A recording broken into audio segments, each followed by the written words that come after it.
지난주에 이어서 우리 계속해서 성경의 인물 다윗 두 번째 시간을 좀 하겠습니다. 그래서 이제 지난주에 저희들이 이제 좀 살펴보니까 다윗이라는 사람, 이제 하나님께서 기름 부음을 통해서 원래 왕은 혈통으로 다음 왕위가 이어지는데 믿음을 보시고 하나님이 사울 왕조를 무너뜨리시고 믿음이 없는 사울 왕조를 무너뜨리시고 하나님을 경외하고 하나님을 믿는 다윗에게 기름 부음으로 이제 왕의 그 계통을 이어가시는 걸 볼 수가 있습니다. 그래서 하나님은 언제나 이 믿는 자들을 하나님의 왕으로 또한 하나님의 제사장으로 삼아주시는 걸 우리가 볼 수가 있습니다. 그리고 이 다윗의 믿음을 지난주에 봤더니 다윗은 자신이 왕의 기름 부음을 받았지만 언제나 자신의 왕은 하나님이시다. 그러면서 하나님의 말씀을 철저하게 그가 지키려고 하는 것을 볼 수가 있습니다. 물론 여러분 다윗은 실수를 했어요. 어떻게 보면 살인 교사에다가 간음까지 하는 이러한 악한 짓을 한 사람이기도 해요. 그렇지만 그가 회개함을 통하여 그 다음에 하나님 앞에 온전히 무릎 꿇고 자신의 모든 통회하는 마음을 하나님께 드렸을 때 하나님께서 그를 용서하시는 걸 볼 수가 있습니다. 그렇지만 또한 그가 그 죄에 대한 대가를 반드시 치르도록 또 하나님께서 하셨죠. 그래서 그의 집안에 칼이 떠나지 않을 것이다 해서 그 아들에게까지 쫓김당하는.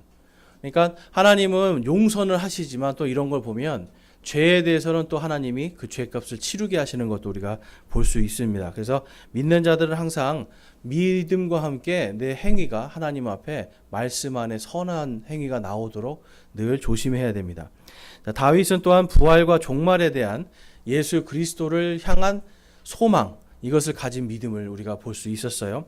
그래서 이제 시편 16편 보면 다윗이 부활의 소망을 두고 예수 그리스도를 성령 안에서 바라보며 이렇게 기록해 놓았습니다. 우리 함께 한번 시편 16편 9절에서 11절까지 한번 읽어보겠습니다. 시작. 이러므로 내 마음이 기쁘고 내 영광이 즐거워하며 내 육체도 소망 중에 안식하리니 이는 주께서 내 혼을 지옥에 남겨두지 아니하시고 주의 거룩한 자가 썩음을 보지 아니하게 하실 것이기 때문이니이다. 주께서 생명의 행로를 내게 보이시리니 주 앞에는 충만한 기쁨이 있고 주의 오른쪽에는 영원토록 즐거움이 있나이다. 아멘. 그래서 다윗은 자신의 부활을 주께서 그 주의 거룩한 자께서 썩음을 보지 아니한 것처럼 자기도 썩지 아니할 것이다. 이렇게 이야기하고 11절에 보면 주의 오른쪽에 계신 분. 그래서 하나님의 왕좌의 우편에 계신 오른쪽에 계신 예수 그리스도를 보면서 그가 기뻐하고 즐거워하고 있는 것을 볼 수가 있습니다. 그러니까 지금 이제 다윗은 그 성령 안에서 예수님을 바라보면서 예수님의 재림까지도 지금 소망하고 있는 걸 볼 수가 있어요.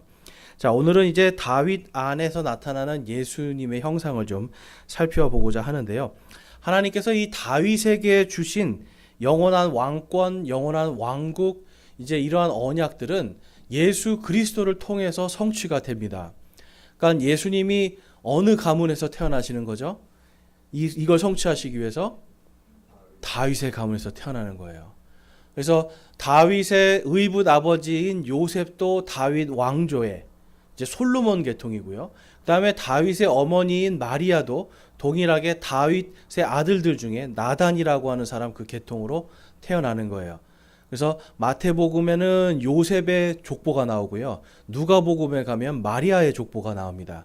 그래서 하나님은 이 앞으로 하든 뒤로 하든 그리고 또 구약 시대에는 철저하게 여성을 통해서 대가 이어지게 하는 그러한 법들을 하나님이 만드셨잖아요. 그래서 모계 사회로 만드심을 통해서 마귀가 아무리 이거를 막으려고 방해를 해도 하나님은 그걸 완전하게 이루시는 것을 볼 수가 있어요. 자, 그래서 하나님께서 이 예수님의 재림 때에 그 다윗의 왕국을 완전하게 성취하시는 것을 볼 수가 있습니다. 그래서 먼저 이 다윗에게 주신 영원한 왕의 기름 부음의 언약, 이제 요걸 한번 좀 살펴보면 사무엘하 7장 16절 보면 내 집과 내 왕국이 내 앞에서 영원히 굳게 서고 내 왕자가 영원히 굳게 서리라 하라. 아멘. 여러분 하나님께서 이것을 지금 영원이라는 단어를 쓰세요. 영원히. 그러면 여러분, 하나님께서 영원이라는 단어를 쓰셨으면 이것을 반드시 이루시는데 한 번만 이루는 게 아니라 영원히 이루겠다. 근데 지금 현재 여러분, 이 땅에 다윗의 왕국이 있습니까, 없습니까? 지금은 없죠. 그런데 요한계시록에 가보니까 마지막 때 다윗의 자손으로 오신 예수님의 왕국이 세워져요. 그러니까 그분의 왕권이 영원할 것이다. 이렇게 하나님께서 약속을 해주시는 거예요. 다음에 예레미야서에 가보면 그래서 이제 그 말씀이 있습니다. 예레미야서 17장 25절 우리 함께 한번 읽어보겠습니다. 시작. 다윗의 왕자에 앉은 왕들과 통치자들이 병거와 말을 타고 이 도시의 문들로 들어오되 그들과 그들의 통치자들과 유다 사람들과 예루살렘 거주민들이 그리할 것이요 이 도시는 영원히 있으리로다. 아멘. 자, 그래서 요거는 다윗의 왕자에 앉은 왕들. 그러니까 다윗 계통에 다윗의 자손들의 왕들이 있었잖아요. 유다 왕국에. 그러니까 그런 왕들이 부활하여서 나타나는 것까지 이야기하고 있는 거예요. 그러니까 예레미야는 예수님이 다시 오실 때 예수님이 온 땅을 다스리는 그리스도의 왕국이 세워지지만 또한 한편으로 하나님께서 다윗에게 약속하신 그 왕권, 그 왕국이 다시 그 자리에 세워질 것이다라고 약속하고 있는 거예요. 그러니까 예레미야를 통해서 하나님께서 그것을 영원히 하겠다. 그러면 여러분, 하나님이 두 번, 세 번에 걸쳐서 계속 말씀하시는 이유가 뭐예요? 똑같은 거를 그 언약을 아멘 반드시 성취하시겠다. 그러니까 하나님이 작정하신 거예요. 그래서 이제 성경은 그래서 하나님의 이 언약과 왕국과 경륜이라고 하는 이것이 계속해서 그 일맥상통하게 이어지는 것을 볼 수가 있습니다. 그다음에 이 다윗은 왕으로 오실 예수 그리스도의 모형인데요. 하나님께서 이 의로운 가지를 일으키실 것이다. 다윗의 가문에서 이새의 뿌리에서 내가 의로운 가지를 일으킬 것이다 라고 약속을 해주세요. 자, 예레미야서 23장 5절 그 다음에 이사야서 11장 1절인데요. 우리 이사야서 11장 1절만 같이 한번 읽어보겠습니다. 시작. 이새의 줄기에서 한 막대기가 나며 그의 뿌리에서 한 가지가 나서 자랄 것이요. 아멘. 이새는 이 다윗의 아버지죠. 그러니까 다윗의 아버지. 그러니까 이새의 줄기에서 한 막대기가 나올 것이요. 여러분, 이 막대기는 뭐냐면 구약 성경에 항상 심판하는 막대기를 이야기합니다. 왕으로 오시는 분은 심판하는 분이다. 그래서 예레미야서 23장 5절에서도 온 땅을 다 심판할 그 한 가지에 대해서 약속을 하고 계세요. 그래서 이 한 가지라는 게 히브리어로는 이 넷제르라는 단어를 씁니다. 한 가지. 근데 이것이 그리스어로 바뀌면 뭐가 될까요? 이것이 바로 나사렛입니다. 그래서 예수님이 이 땅에 오셨을 때 사역하실 때 사람들이 뭐라고 그래요? 막 병든 사람들이 다윗의 자손이여 나사렛 예수여 나를 좀 고쳐주소서 이렇게 하죠. 그러니까 그 의로운 한 가지 바로 그리스도십니다 라고 소리치고 있는 거예요. 그래서 다윗의 자손이여라는 것은 바로 당신이 그리스도입니다. 나사렛 예수여 그리고 또 마찬가지로 당신이 그리스도입니다 라는 뜻을 갖게 돼요. 그래서 하나님께서 이 가지라 불릴 것이다 하신 이 약속을 그대로 성취하시기 위해서 예수님이 태어나기는 어디서 태어나세요, 여러분? 베들레헴, 유다 땅 베들레헴에서 태어나고 그 다음에 자라는 것은 어디에서 자라요? 나사렛. 그래서 이 옛날에는요, 요즘하고도 똑같은 거예요. 똑같은 이름이 너무 많은 거예요, 동명이인들이. 그래서 야고보 같은 예수님의 제자 야고보도 보면 그 알페오의 아들 야고보 이렇게 하잖아요. 그러니까 그 야고보라는 이름이 많으니까 그렇게 앞에 누구의 아들 아니면 어떤 동네 이름 뭐 이런 것들을 이제 계속 얘기합니다. 가룟 유다도 가룟 지역에 사는 유다다라고 하는 이름을 갖게 되는 거예요. 자, 그래서 이와 같이 하나님께서는 미리 모든 것들을 이러한 예수님이 불릴 지명까지도 자라날 지명까지도 지금 다 말씀해주고 계시는 걸 볼 수가 있어요. 자, 그래서 마가복음 11장 7절과 10절에 가보면 그들이 나귀 새끼를 예수님께 끌고 밖에로 끌고 와서 자기들의 옷을 그 위에 얹음에 그분께서 그 위에 타시거늘 찬송하리로다. 주의 이름으로 임하는 우리 조상 다윗의 왕국이여 가장 높은 곳에서 호산나 하더라. 아멘. 호산나는 이제 구원하옵소서라는 뜻이에요. 그러니까 예수님을 다윗의 나사렛 예수 다윗의 왕국 이러한 말을 쓰는 건 뭐냐면 그분이 바로 그리스도시다. 이것을 그들이 표현하고 있는 겁니다. 그래서 이제 이러한 것들이 성경 곳곳에 나온다라는 걸 보시면 좋겠고요. 그 다음에 뒷장으로 넘어가시면 이제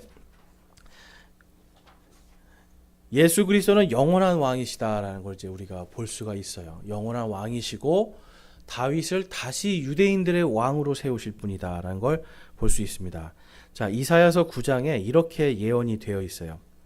이는 한 아이가 우리에게 태어났고 한 아들을 우리에게 주셨는데 그의 어깨에는 정권이 놓이고 그의 이름은 놀라우시니 조언자 강하신 하나님 영존하는 아버지 평화의 통치자라 할 것이기 때문이라. 우리 7절 말씀 같이 한번 읽어보겠습니다. 시작. 그의 정권과 화평이 번창하여 끝이 없으며 그가 다윗의 왕자와 그의 왕국 위에 군림하여 그것을 정비하고 이제로부터 영원토록 공의와 정의로 그것을 굳게 세우리라. 만군의 주의 열심히 이것을 이루리라. 아멘. 그래서 예수님은 하나님이시다. 그리고 그분이 세울 왕국이 있다.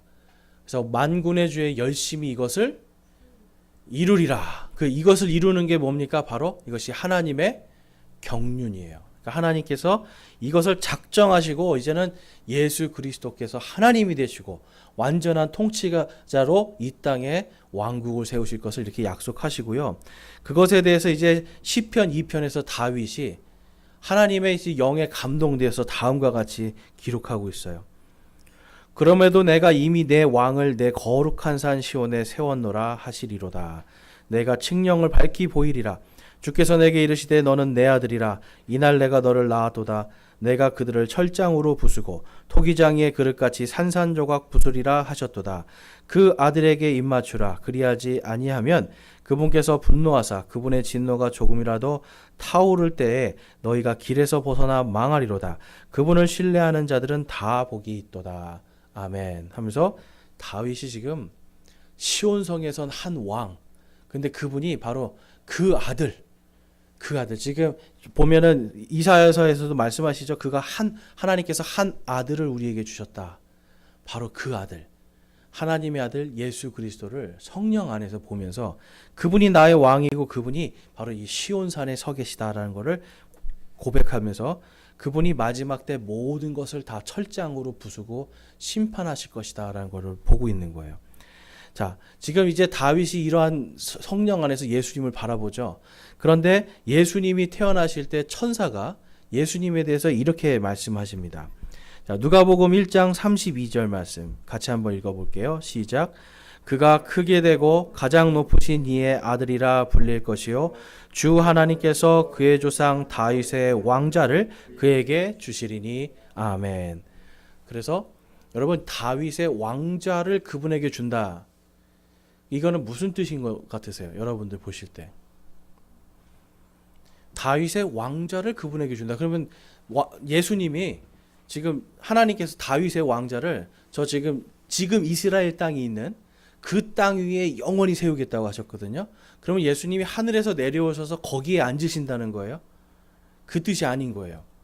다윗의 왕자를 그에게 주신다라는 것은 예수님이 바로 이 왕좌를 다윗에게 물려주시는 분이 된다는 거예요. 즉 예수님이 하나님이시다.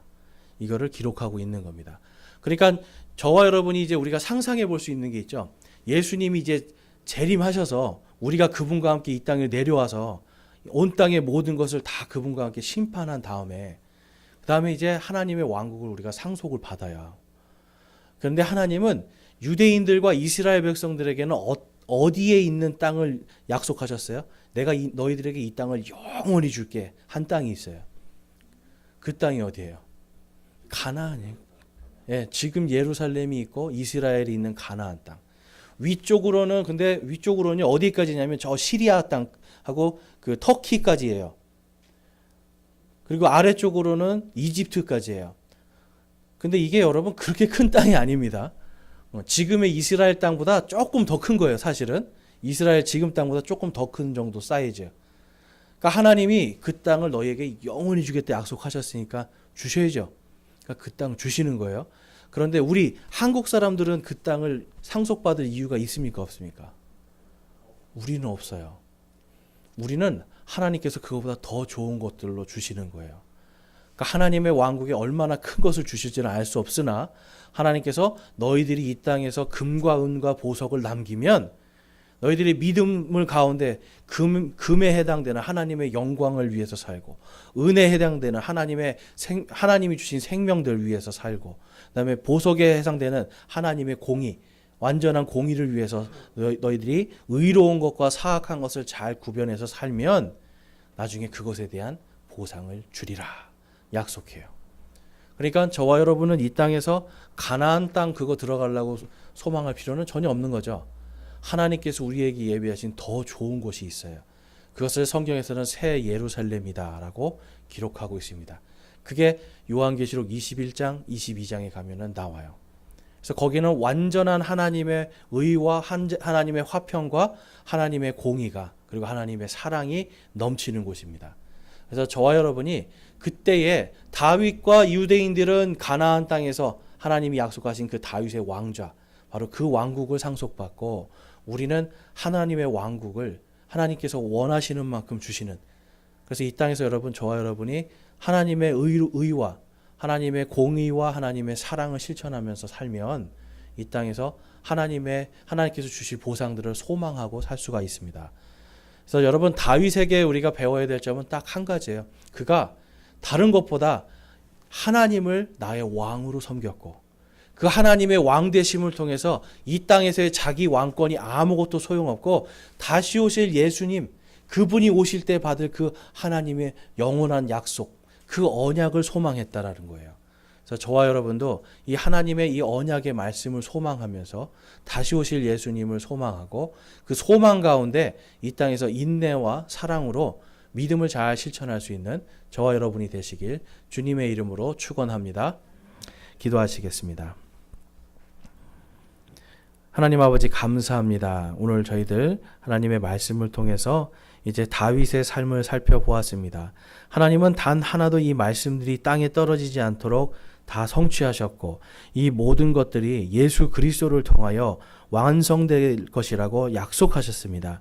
하나님, 저희들도 이 땅을 살아가면서 다윗처럼 다시 오실 예수님을 소망하고 부활의 그 영광 가운데 내 삶의 환경이나 내 주변에 있는 이러한 것들, 나의 연약함을 보는 것이 아니라 내 안에서 역사하시는 오늘도 하나님의 경륜을 만군의 주의 열심히 그것을 이루리라 하신 그 하나님의 말씀이 성취가 되고 있음을 바라보면서 늘 주님 안에서 임마누엘의 하나님과 크게 용기를 내는 저와 우리 모든 성도들 되게 하여 주시옵소서.